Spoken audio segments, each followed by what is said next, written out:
जय संविधान।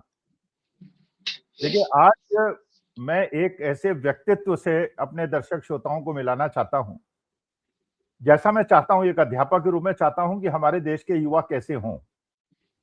उनके अंदर ओजस्विता हो, उनके अंदर अपनी बात को क्षमता पूर्वक रहने की इच्छा हो, दृढ़ प्रतिज्ञता हो। तो कुमार सौरभ से मेरी मुलाकात एक टेलीविजन इंटरव्यू में हुई थी, आज से करीब 6 महीने पहले, और हम लोग अपोजिट साइड में थे। लेकिन मैं उनकी विद्वता से और उनके तर्कपूर्ण जो विचार विमर्श हुआ उससे प्रभावित था। तो मैं सोच रहा था कभी मौका मिले तो चलिए, विधानसभा बिहार के चुनाव हुए तो मौका नहीं मिला, क्योंकि वो जन स्वराज पार्टी के प्रवक्ता हैं और वो जन स्वराज को वो कर रहे थे, रिप्रेजेंट कर रहे थे। लेकिन चलिए, अब मौका मुझे मिला, क्योंकि बिहार के अंदर जो अभी बांकीपुर का चुनाव हुआ, जो भारतीय जनता पार्टी का बिल्कुल एक गढ़ था और पिछले 30 साल से भारतीय जनता पार्टी वहां जीतती आई थी, वहां पे जन स्वराज के प्रशांत किशोर जी ने बहुत अच्छी जीत हासिल की। माने जहां 34% की वोटिंग हुई, वहां पे 18,000 वोट के लीड से वो जीते। तो ये लगा कि वहां पे जाति और धर्म के जो एक दायरे में लोग वोट किया करते थे, बिहार के अंदर बांकीपुर के अंदर वो सारी चीजों को तोड़ते हुए लोगों ने प्रशांत किशोर को वोट दिया।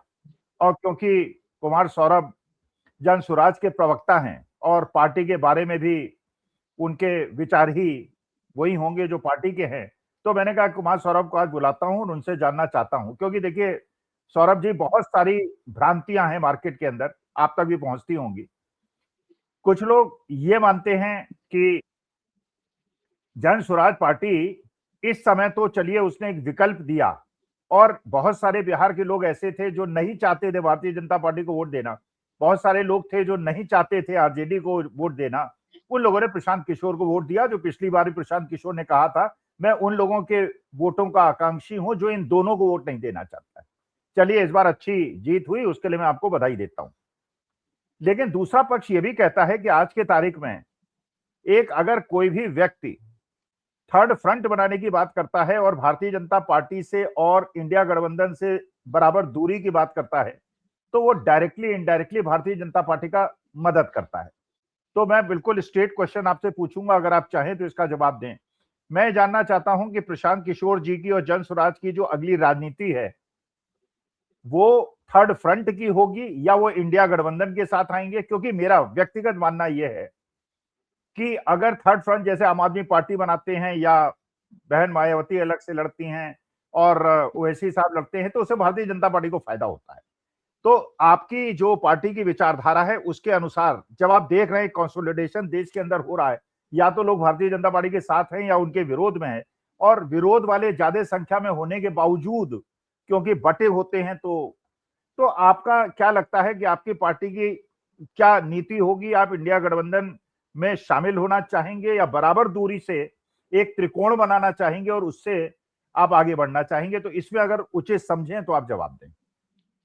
सबसे पहले आपका बहुत बहुत धन्यवाद कि आपने हमें मौका दिया यहाँ अपनी बात रखने का। और सच में बहुत लंबा पीरियड हो गया था इंटरेक्शन का। तो और दूसरी बात है, यहाँ आराम से बात कर सकते हैं, वो टाइमर नहीं लगा हुआ है और चिल्लम चिल्ली भी नहीं होगी यहाँ पर। तो ये बड़ी अच्छी बात है और इस प्रकार से ही चर्चाएं होनी चाहिए। देखिए, सीधे आपके सवाल का जवाब देना चाहेंगे सर।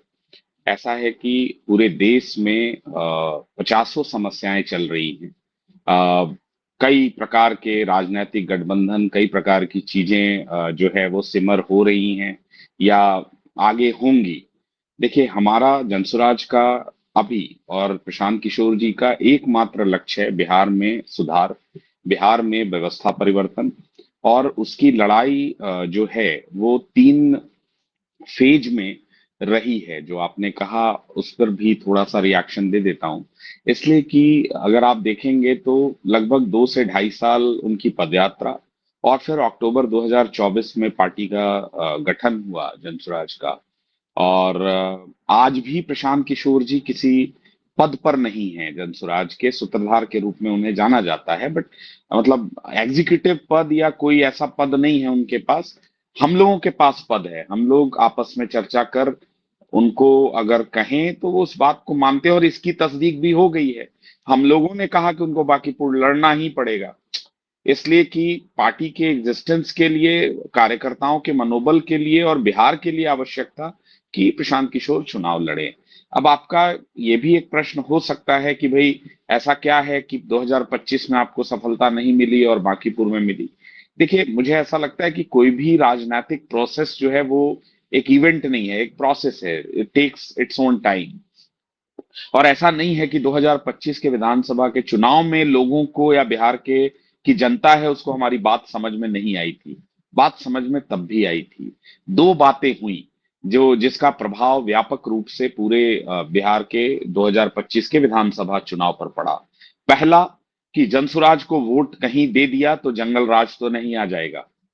ये पहला चीज था। और दूसरा, अप्रत्याशित, अद्भुत, अद्वितीय, जो आज से पहले आपने कल्पना भी नहीं की होगी आपके लंबे राजनीतिक दर्शन में या जो अनुभव में आपने कभी नहीं देखा होगा कि चुनाव आचार संहिता के पहले और चुनाव आचार संहिता के दौरान, इवन फेजेस जब इलेक्शन चल रहे थे उसके बीच में दो बार ऐसे राज्य जिसकी जिसकी कुल आमदनी 68,000 करोड़ हो, उसमें से 42,200 करोड़ बिहार के लोगों में बांट दिए गए।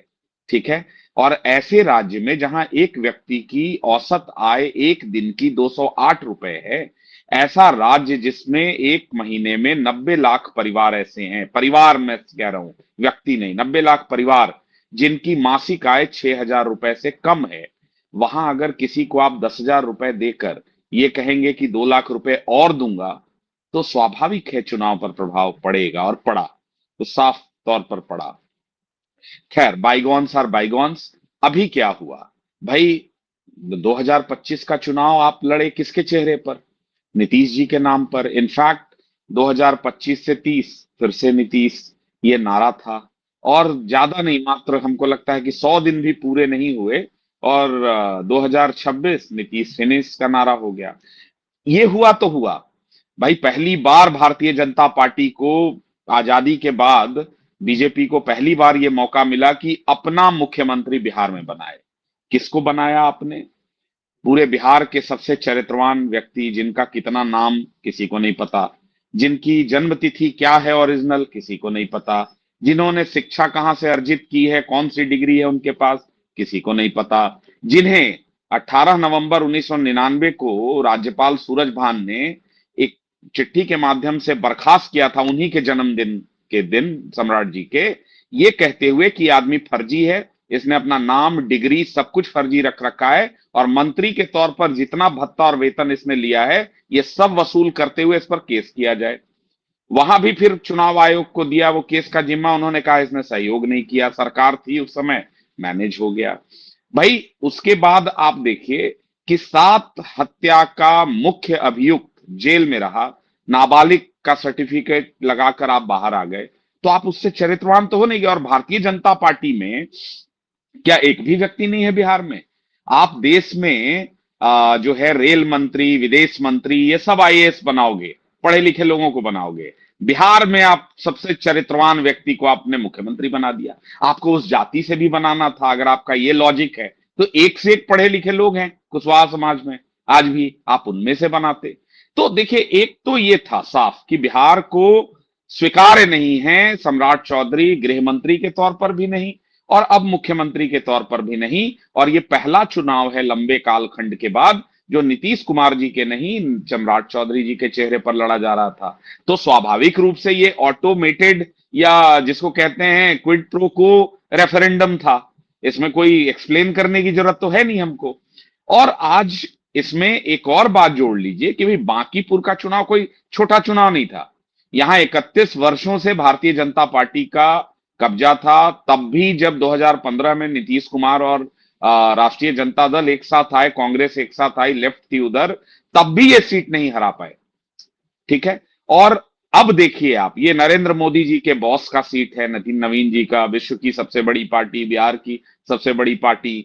हाँ, जो कार्यकर्ताओं की फौज, बूथ मैनेजमेंट, शक्ति केंद्र, पन्ना प्रमुख, बाप रे, मतलब अनबेरेबल होता है। खैर, यहां स्थिति यह है कि 400 से ज्यादा बूथ आ रहे हैं, लगभग 23 वार्ड हारे हैं।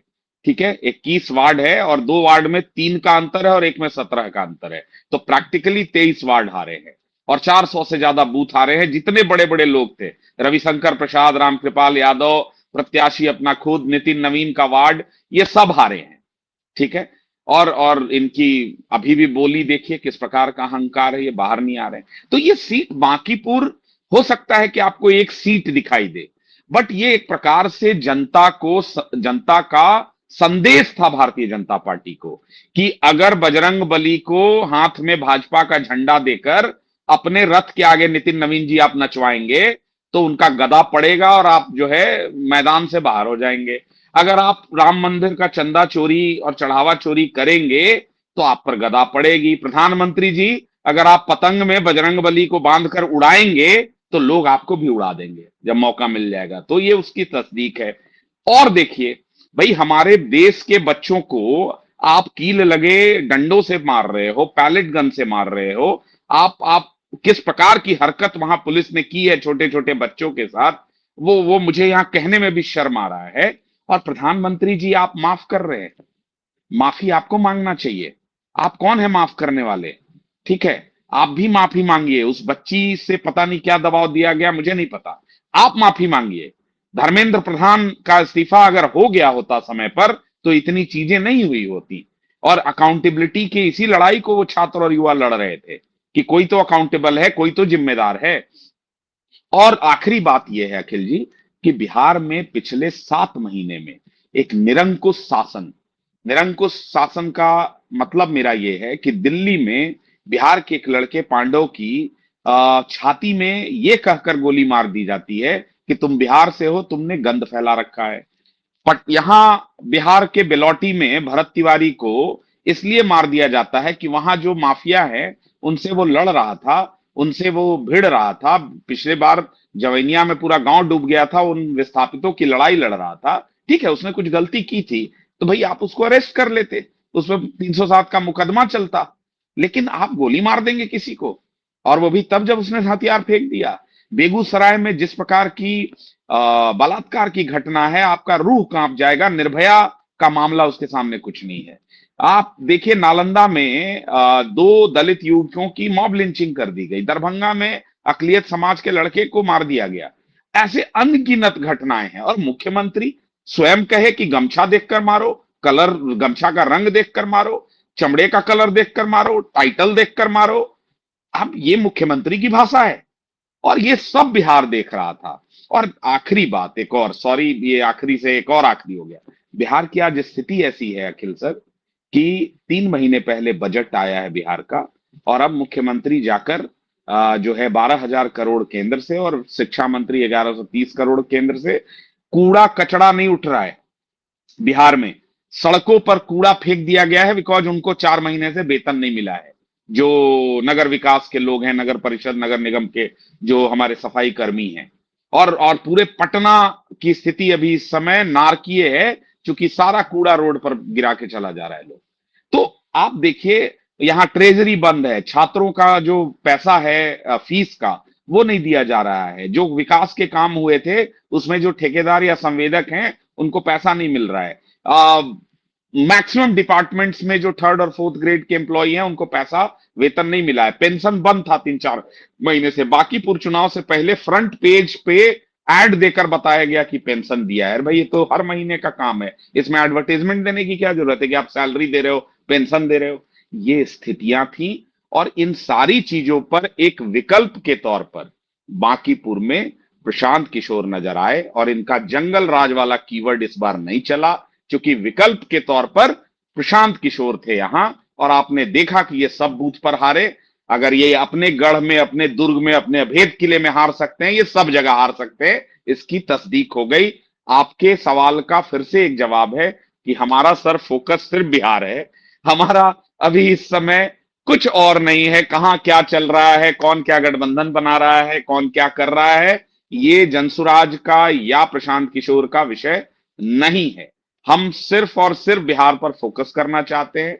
हम अभी फिलहाल उत्तर प्रदेश में क्या हो रहा है, दिल्ली में क्या हो रहा है, तमिलनाडु में क्या हो रहा है, दैट्स नॉट आवर कंसर्न।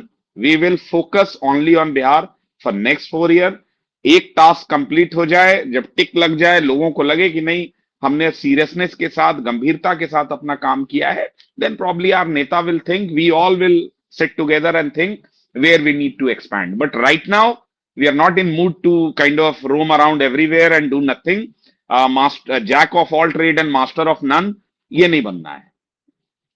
अरे सौरभ जी, एक चीज बताइए, आपने भी उसका संदर्भ लिया और मैं भी बहुत परेशान हूँ, क्योंकि जी देखिए मेरी तो 74 साल की उम्र हो गई। मैं चाहता हूं कि हमारी नई पीढ़ी, और नई जी पीढ़ी ने दिखा दिया, जो ये जंतर मंतर के अंदर आंदोलन हुआ, पूरे जी विश्व को एक नजरिया दे दिया कि गांधीवाद से कैसे आतंकियों से और ये क्रूर लोगों से लड़ा जा सकता है। मतलब हमारे छात्रों ने, हमारे युवाओं ने एक पत्थर नहीं उठाया, एक अस्त्र नहीं उठाया, सारे प्रोवोकेशन के बावजूद, पिटने के बावजूद, कीलें लगी हुई लाठियों से लाठी खाने के बावजूद, AK-47 आपके बिहार में चली उसके बावजूद, पैलेट गन चलने के बावजूद हमारे बच्चों ने गांधीवाद को तो अपने आगे रखा।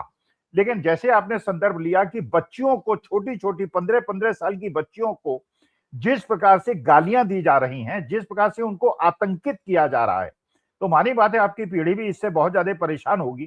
तो एक तरफ तो ऐसा लग रहा है जैसे गोडसेवादी बिल्कुल तैयार हो गए हैं कि गांधीवादियों को खत्म कर देंगे, जैसे गांधी जी के सीने पे 3 गोलियां मारी थी और गांधी जी हे राम कह के मरे थे। तो ये जो इतना ज्यादा आज के तारीख में निर्दयी शासन है, जो कि ये महसूस नहीं कर रहा है कि उस जनरेशन से आप लड़ाई लड़ रहे हैं जिसको कहते थे कि हमारी डेमोग्राफिक डिविडेंड है और ये डेमोग्राफिक डिजास्टर बनने में खुद उतारू हैं, हमारी बच्चियों को, बेटियों को परेशान कर रहे हैं। तो ये इस प्रकार की जो शक्तियां हैं, जो आश्विक शक्तियां हैं, पाश्विक शक्तियां हैं, इनसे क्या लड़ने का रोड मैप जन स्वराज का है। क्योंकि मानी बात है कि बच्चे भी आपसे एक्सपेक्ट करते होंगे कि आप उनके साथ खड़े हों, उनका समर्थन करें, और जिस प्रकार से उनके खिलाफ ये आतंक का माहौल बनाया गया है, they would need your support. तो इसके बारे में आप कैसे उनका साथ देंगे और इन शक्तियों का मुकाबला करेंगे? देखिए अखिल सर, आपने इन चीजों को कम से कम 70 के दशक के बाद से स्वयं देखा है, और बिल्कुल सबसे पहले विदाउट एनी लाग लपेट, यस, हम उन बच्चियों और बच्चों और सारे अपने युवाओं के साथ खड़े हैं, खड़े थे, खड़े हैं और खड़े रहेंगे।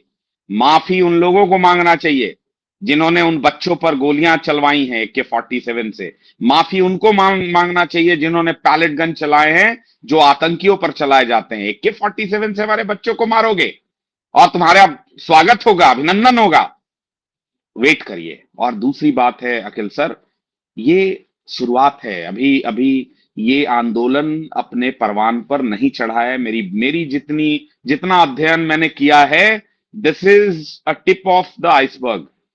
ये सिमर हो रहा है, अभी ये पहुंचा नहीं है अपनी परिणति पर, ये तो स्टार्ट है। This is just like a casting, believe me. अभी ये आंदोलन स्टार्ट नहीं हुआ है, मेरी जहां तक नजर जा रही है। अगर आप नवनिर्माण आंदोलन को पढ़ेंगे, गुजरात में कैंटीन में फीस बढ़ी थी खाने मैं उस की, समय और सौरभ जी जवान आप था। आई एम श्योर कि मैं आप उसको देखे होंगे। 1974 में जयप्रकाश के आंदोलन में मैं सम्मिलित था। मैंने इंदिरा बिल्कुल, जी तो का मैं विरोध, हम मैं चाहत का आज विरोध के करते थे। आज के कॉन्टेक्स्ट में उसको ले आ रहा हूं आपको, और आप बिल्कुल कनेक्ट करेंगे कि नवनिर्माण आंदोलन गुजरात से शुरू हुआ, बिहार में वो आया, कई अन्य राज्यों में भी उसको सुगबुगाहट दिखी, और एक आदमी जो ऐसा था, जो लीड करने वाला मिल गया, जिसने अहिंसा को अपना मार्ग चुना कि भाई हिंसा सिर्फ नहीं करना, बाकी हम देख लेंगे। तो गांधी मैदान ऐतिहासिक भूमि बना, और आज तक भी कोई उसके रिकॉर्ड को तोड़ नहीं पाया है। जब रामधारी सिंह दिनकर ने वहां आवाज दी कि सिंहासन खाली करो, जनता आती है। तो आज स्थितियां वैसी ही है। और ये मित्रों से फ्रेंड्स पर जो आए हैं ना, अभी मित्रों से फ्रेंड्स पे जो आए हैं, उनको एहसास होने लगा है, आप विश्वास करिए मेरा। हाँ, इतने ये नहीं है कि उनको नहीं दिख रहा है। लेकिन एक और चीज समझना है, होता क्या है कि ये कहीं ना कहीं कांग्रेस भी नहीं समझ पाई थी 2012 में, जब 5 करोड़ लोग व्हाट्सएप पे चीजें चल रही थी। तो आपने सबने हल्के में लिया कि व्हाट्सएप पे मैसेज भेजने से क्या होता है, फेसबुक से क्या होता है, ट्विटर से क्या होता है। आपको नहीं पता चला ना, ये वही लोग थे सर, जो 2012-13 में नरेंद्र मोदी को जो लोगों ने बनाया, वो अब जेनजी नहीं रहे, उस समय वो जेनजी थे। ठीक है, आज वो क्या है, वो सब 30 साल 35 साल वाले हो गए हैं। और ये वो लोग हैं जो छले हुए महसूस कर रहे हैं। इनके बच्चे हैं सड़कों पर, प्लीज समझिए। और इनको पता है कि इन्होंने क्या 2012-13 में वादा किया था और 12 वर्षों में आपने क्या किया है। और इनमें से 20-30% तो ऐसे हैं जिनके बच्चे आज जेनजी के रूप में यहां हैं। जो बच्चे नीट में, सीबीएसई में, पेपर लीक में उनको उन पर पहले लाठियां चली, वो सारे लोग वही हैं। और ये इंस्टा जनरेशन है। अब वो व्हाट्सएप जनरेशन नहीं रहा। और इनके इसीलिए वो इंस्टा पर जाकर जो है वो मित्रों से फ्रेंड्स हो गए। ये रात के जो 12 बजे नींद नहीं आ रहा है फ्रेंड्स को, तो फ्रेंड्स इसलिए बना रहे हैं वीडियो क्योंकि इनको एहसास है कि आप इधर व्हाट्सएप, फेसबुक और ट्विटर संभालते रहिएगा, उधर इंस्टा आपको साफ करके चला जाएगा। आप अच्छा मेरा सौरभ बात जी, नोट एक कर लीजिएगा, एक नोट चीज कर और लीजिएगा बताइए। मेरा बात। एक जी चीज और बताइए, ये अमित जी। शाह और मोदी जी पार्लियामेंट में आ क्यों नहीं रहे हैं, और क्या अमित शाह का इस्तीफा होगा? तो मुझे लगता है, देखिए, अगर धर्मेंद्र प्रधान का इस्तीफा हो सकता है, भाई उन्होंने तो सिविल ऑफेंस किया था, ये तो क्रिमिनल ऑफेंस किया है, इन्होंने तो बच्चों को जी पीटा है। तो अगर धर्मेंद्र जी प्रधान का इस्तीफा हो गया और 20 तारीख को अगर पहले धर्मेंद्र प्रधान का इस्तीफा हो गया होता और बच्चों पे ये अत्याचार ना होता, लेकिन ये अत्याचार के बाद आपको लगता है कि ये लोग पार्लियामेंट में आएंगे, और क्या अमित शाह इस्तीफा देंगे या मोदी जी उनसे इस्तीफा लेंगे? नहीं, मुझे बिल्कुल ऐसा नहीं लगता है अखिल जी। हाँ, मुझे जरा भी नहीं लगता है, इवन 0.0001% भी नहीं लगता है। इसलिए कि जब आप अपने अहंकार में डूबे होते हैं, जब आप अपने उस मुगालते में डूबे होते हैं कि जनता आपको हिंदुत्व के नाम पर, हिंदू मुस्लिम के नाम पर, उससे भी नहीं बचा तो अखिलेश, लालू या राहुल गांधी के डर दिखाकर वोट दे देगी, तो ये आत्मविश्वास, ये अति आत्मविश्वास वहां से आता है। अब भाई, यहां तो कोई राहुल गांधी, यहां कोई अखिलेश यादव, कोई लालू यादव, तेजस्वी यादव तो है नहीं। यहां हमारे बच्चे हैं, ठीक है। और अभी ये इस्तीफा नहीं देंगे, ये धर्मेंद्र प्रधान भी इस्तीफा नहीं देते। आपको पता है उन्होंने क्यों दिया है। Let me not reiterate on that, but again I am telling you कि नहीं, अमित शाह इतनी आसानी से इस्तीफा नहीं देंगे। ये अभी उसी जोन में है, ये अभी भी उस जोन में है जहां इनको लगता है कि 2029 से पहले कुछ बड़ा करवा देंगे, कुछ बड़ा ले आएंगे, और फिर जो है मोदी जी के नाम पर वोट मिल जाएगा। तो मोदी जी तो थोड़ा बहुत रियलाइज कर गए हैं। मैंने कहा ना, मित्रों से फ्रेंड्स पे आ गए हैं अभी। तो फ्रेंड्स जो हैं वो रियलाइज कर गए हैं, लेकिन बाकी के जो लोग हैं भाई, आपकी कोई जवाबदेही नहीं है क्या किसी भी चीज की? ना महंगाई पे आपकी कोई जवाबदेही है, ना बेरोजगारी पर आपकी कोई जवाबदेही है, ना विदेश नीति पर आपकी कोई जवाबदेही है, ना देश की अंदर की जो नीति है उस पर आपकी कोई जवाबदेही है, ना हमारे बच्चों पर लाठियां चलेंगी उस पर कोई जवाबदेही है, ना उन पे AK-47 चलेगा कोई जवाब। उनको जो है, ये इनके रिश्तेदार हैं जो है अमेरिका में, उनका नाम है जो जॉर्ज सोरोस, ये भाजपाइयों के मौसा हैं। कोई भी काम होता है ना, तो ये जो है जॉर्ज सोरोज इनके मौसा जी आ जाते हैं और सब लोग उनके रिश्तेदार बन जाते हैं, ठीक है। आप देशद्रोही कहेंगे हमारे युवाओं को? आपने अगर कुछ अराजक तत्व वहां घुस गए थे तो जिम्मेदारी किसकी थी उसकी रोकने की? वो ट्रक में भरा हुआ पत्थर कहां से आया वहां, उस जगह पर, उस जोन में? कौन देगा जो इसका जवाब? कौन है इसके लिए जवाब दे? देखो, अब ना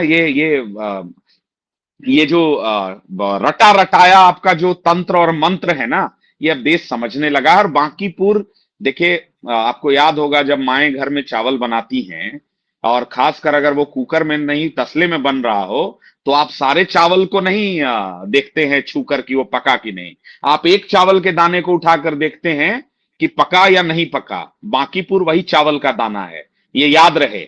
हाँ, और आपको अगर नहीं अंदाजा है कि पका या नहीं पका, तो कोई बात नहीं भाई, आप बैठे रहो। हमारे पास है 3-3.5 साल। बिहार को तो हम कम से कम अलाइन कर लेंगे। मेरा विपक्ष के लोगों से भी ये रहेगा कि भाई, आप लोग जनता के विषयों पर आइए, सिर्फ ट्विटर फेसबुक पर राजनीति मत करिए। आप उनके जनहित के विषय पर आइए। प्रशांत किशोर जी हारने के बाद बिहार चुनाव 2025 भागे नहीं। चाहे पांडव की घटना हो या भरत तिवारी की घटना हो, बेगूसराय की घटना हो या नालंदा की घटना हो, पटना में नीट छात्रा की जघन्य हत्या हो, या होटल में एक माँ और सॉरी बेटी और पिता के साथ दुर्व्यवहार का मामला, कोई ऐसा मामला नहीं है। या सूरत में जो बच्चे होली में गए और वहां टैंक साफ करते हुए मर गए, उनके घर भी पहुंचना था, सबसे पहले प्रशांत किशोर पहुंचे, जनसुराज पहुंचा, जनसुराज के लोग पहुंचे। तो आप, यही एक रास्ता है, जिससे आप बिहार में या कहीं भी देश के किसी भी हिस्से में जनता के बीच अपनी जो है स्वीकार्यता को बना पाएंगे। सिर्फ रेटरिक या social media politics, I am sorry, you will have to come on road, you will have to fight for the people. And मैं कोई नहीं होता हूं उनको सलाह देने वाला, but as a citizen I would say कि even leader of opposition has a greater responsibility. He should more often come on the road like he did last time. अगर इन्होंने किया होता 22 साल पहले तो शायद नरेंद्र मोदी नहीं होते आज हमारे बीच में एज अ प्रधानमंत्री। क्योंकि आपने मौका दिया, उनको मौका मिला। और एनीवे अन्ना का आंदोलन भी आपने देखा है कि वो 2.5-3 साल लगा। ऐसा नहीं है कि अन्ना का आंदोलन एक दिन में वो सिमर हो गया, वो भी आपने देखा है जेपी आंदोलन के साथ। तो ये अभी जो देश में हो रहा है ये सिमर हो रहा है, वो अधहन जिसको कहते हैं ना सर, पानी जब गर्म करते हैं चावल बनाने से पहले, तो ये अधहन चल रहा है। अब सरकार के पास मौका है कि इस अधहन का जो कहते हैं पानी गर्म जो हो रहा है, इसका गैस बंद कर दे, चीजों को मानकर, माफी मांगकर, चीजों को ठीक कर या इसको उबलने दे, चावल तो फिर डला ही जाएगा और आपके लिए मुश्किल होगी। मैं बोल रहा हूं सरकार को चिंतित होना चाहिए, गंभीर होना चाहिए। आप चिंतित होइए, ये आंदोलन अभी शुरू नहीं हुआ है, मैं फिर से दोहरा रहा हूं। चलिए सौरभ जी, मेरी पीढ़ी को आपकी पीढ़ी से बड़ी अपेक्षाएं हैं और हम चाहते हैं कि गांधीवाद जीते, गोडसेवाद हारे, हमारा देश बिल्कुल, महान हम देश बने। और इन युवा गोडसेवाद पीढ़ी कभी में नहीं जीता था, कभी नहीं जीतेगा। गांधी कल भी प्रासंगिक थे, आज भी हैं और पर आगे भी रहेंगे, वो उनको कोई नहीं हटा सकता। सौरभ जी, ये पीढ़ी से मैं इतना ज्यादा प्रभावित हूं। मैंने रिया हीर का जैसे देखा, कल वो आए और उन्होंने प्रेस कॉन्फ्रेंस पे वहां पे बात की, और मुंबई के अंदर देखिए एक लड़की ने, 20 साल की लड़की ने अपने 20 जो बच्चों को गैर कानूनी रूप से पुलिस ने गिरफ्तार किया था उसे छुड़ा लिया। एक बिटिया को यह कहना पड़ा कि मैं अपना सरनेम इसलिए बता रही हूं कि मैं ब्राह्मण परिवार से आती हूं, वरना ये लोग मुझे मुसलमान बता देंगे। आपके झारखंड की एक आदिवासी लड़की, मतलब इतना ज्यादा बिल्कुल, विभत्स स्थिति मेरे देश की कर दी है इन लोगों ने, देश को पूरी तरह से विभाजित कर दिया है। तो चलिए, बिल्कुल। आपकी एक पीढ़ी आखिरी हमारे बात साथ इस है। पर मैं जोड़ दे रहा हूं अखिल जी, कि आपने सही कहा। ये अटल आडवाणी और जो है मुरली मनोहर जोशी और दीनदयाल उपाध्याय और श्यामा प्रसाद मुखर्जी वाली भाजपा नहीं है। प्लीज समझिए आप। जो एकात्म मानववाद की बात करते थे, जो सामाजिक समरसता की बात करते थे, जो समाज में वैमनस्यता न फैले इसकी बात करते थे, अटल जी को आजाद शत्रु कहा जाता था, ये वो भाजपा नहीं है, प्लीज समझिए। और आज उनके साथ गठबंधन में कौन से लोग हैं? इनका पहला उद्देश्य क्या है? मैं, मेरा परिवार, मेरा बेटा, मेरी पत्नी, मेरी बहू, मेरी समधी, मेरा दामाद, ये है इनका राजनीति। आप कैसे एक्सपेक्ट करते हो इनसे कि ये सामाजिक समरसता और सामाजिक न्याय और समाजवाद और जो है बाकी चीजों की बात कर लेंगे? ये नरेंद्र मोदी और अमित शाह का भाजपा है। अगर आप इनसे एक्सपेक्ट कर रहे हैं कि ये शुचिता की बात करेंगे, सामाजिकता की बात करेंगे, नहीं, ये वही बात करेंगे जो आपको दिख रहा है, जिसकी अभी आप चर्चा कर रहे थे। ये बांटेंगे, ये बांट चुके हैं, अलग अलग नाम से, अलग अलग टर्मिनोलॉजी से, अलग अलग कानून से ये समाज को विभाजित कर अपना जो अंग्रेजों का था फूट डालो राज करो, ये इनकी नीति है। तो आप कंफ्यूज मत रहिए कि ये रुक जाएंगे। ये तब तक नहीं रुकेंगे जब तक इनको उखाड़ के फेंक नहीं दिया जाए। अब और कोई उपाय नहीं है, कोई उपाय नहीं। और ये सभी वर्गों के लिए है। अगर आप सोच रहे हैं कि नहीं ये आप तक नहीं आएगी आंच, आंच आप तक भी आएगी। नहीं, जो आ चुकी वैश्य है, आ समाज चुकी है। था, नहीं, मैं नहीं सोच जो रहा, मैं नहीं सोच रहा। सब मैं तो जान रहा हूं सारे आज लोग, गुस्सा आ नहीं चुकी नहीं, है। मैं आपके माध्यम से जनता को कह रहा हूं कि अगर आप सोच रहे हैं कि आप इस वर्ग से हैं, आप तक नहीं आएगी, वो बच्ची को आज क्यों बताना पड़ रहा है अपना टाइटल? क्यों? वाई? तो मैं बार बार कह रहा हूं कि लगेगी आग तो आएंगे सब जद में, यहां सिर्फ मेरा मकान थोड़े ही ना है। ये वही वाली बात है। आप प्लीज संभलिए। आपके माध्यम से लोगों को हाथ जोड़कर प्रार्थना है कि ये फिरका परस्त लोग हैं, इनको विभाजन करना है देश का। ये यहां नहीं मानने वाले हैं और ये नहीं सुधरने वाले हैं। इनको अब उखाड़ फेंकना ही एकमात्र जो है विकल्प है और रास्ता है। बहुत बहुत धन्यवाद। चलिए सौरभ जी, बहुत अच्छा लगा। मैं इतनी आशा नहीं कर रहा था, उस दिन तो बहुत कम टाइम मिला था आपको सुनने का। आज सुन जी के जी मुझे लगा कि आपकी पीढ़ी हमारे देश को आगे ले जाने के लिए अग्रसर है, और अब तो जन अल्फा भी तैयार हो रहा है। तो हमारा देश महान बने, आगे बढ़े, और ये जो आश्विक पाश्विक शक्तियां ये हारे हैं, गोडसेवादी हारे हैं, इसी कामना के साथ आपको बहुत बहुत धन्यवाद, बहुत बहुत आभार। बहुत धन्यवाद सर, बहुत धन्यवाद सर।